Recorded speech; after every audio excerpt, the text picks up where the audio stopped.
Meta releases version 2 of its brain-computer interface that can turn thoughts into keypresses. The leverage shift starts now. Here is the signal that separates noise from actionable change. We will map trigger, incentive shift, and downstream impact before the close.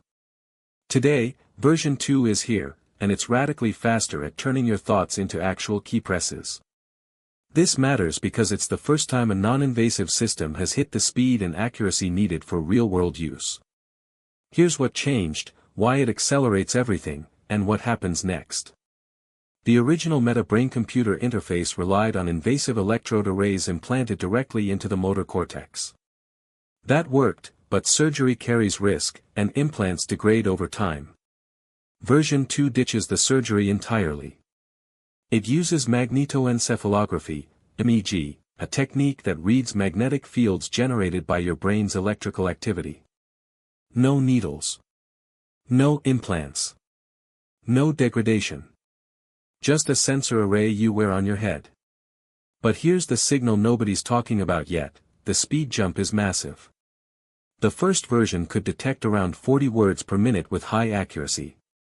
Early data from V2 suggests performance in the 60 to 80 word per minute range, that's approaching the speed of natural typing on a keyboard.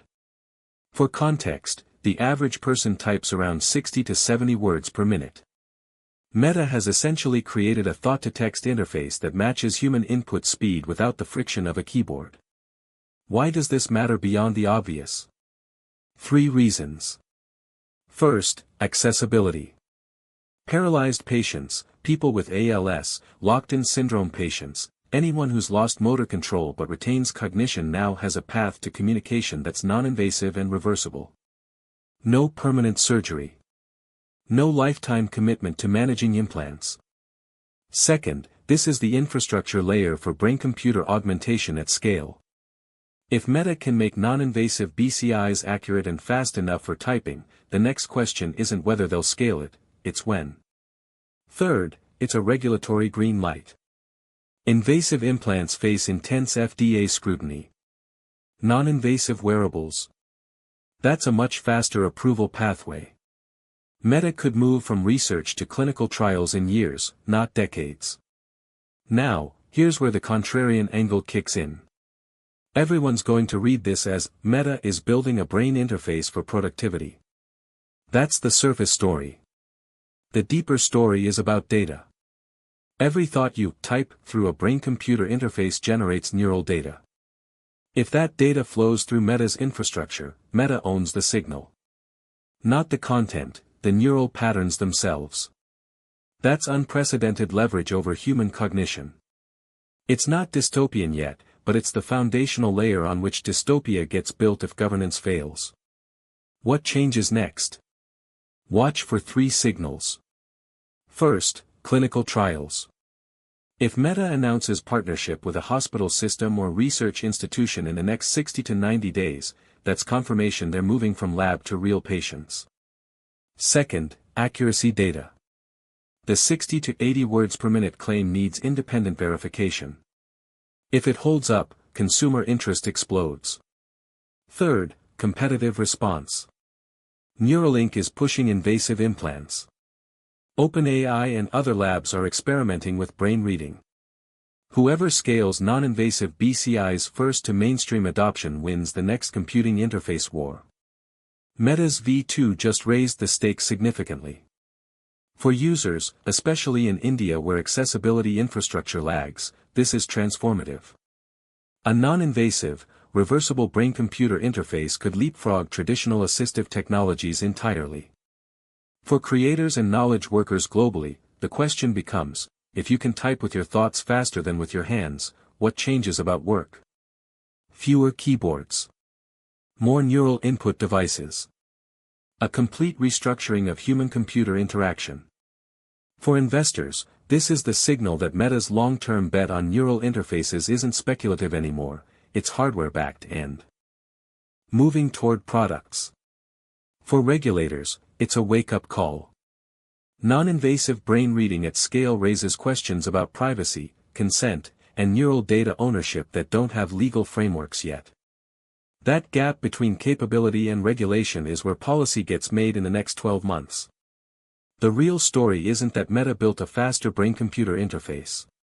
It's that non-invasive neural reading just became accurate enough and fast enough that it's no longer theoretical. It's not ready for consumers yet, but the trajectory is clear. Version 3 will be faster. Version 4 might be smaller. Version 5 could be wearable at scale. This is the moment where thought-to-text technology crosses from interesting research into infrastructure. Watch what happens in the next 90 days.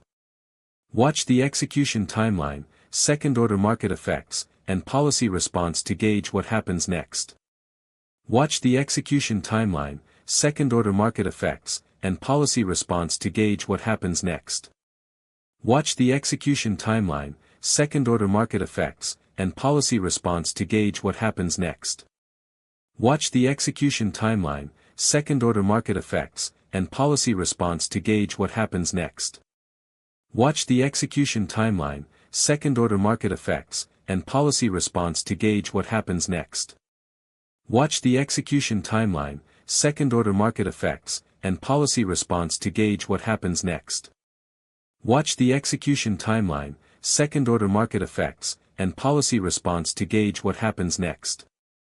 Watch the execution timeline, second-order market effects, and policy response to gauge what happens next.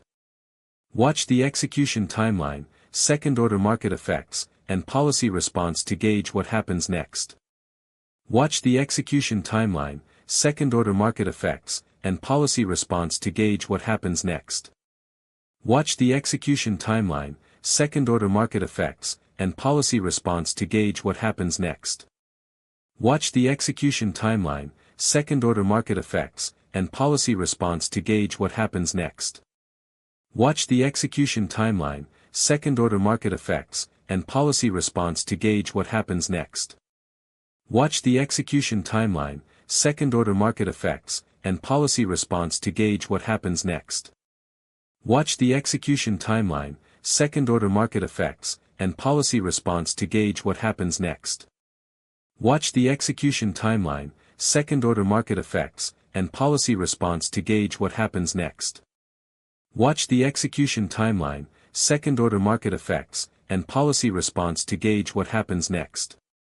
Watch the execution timeline, second-order market effects, and policy response to gauge what happens next. Watch the execution timeline, second-order market effects, and policy response to gauge what happens next.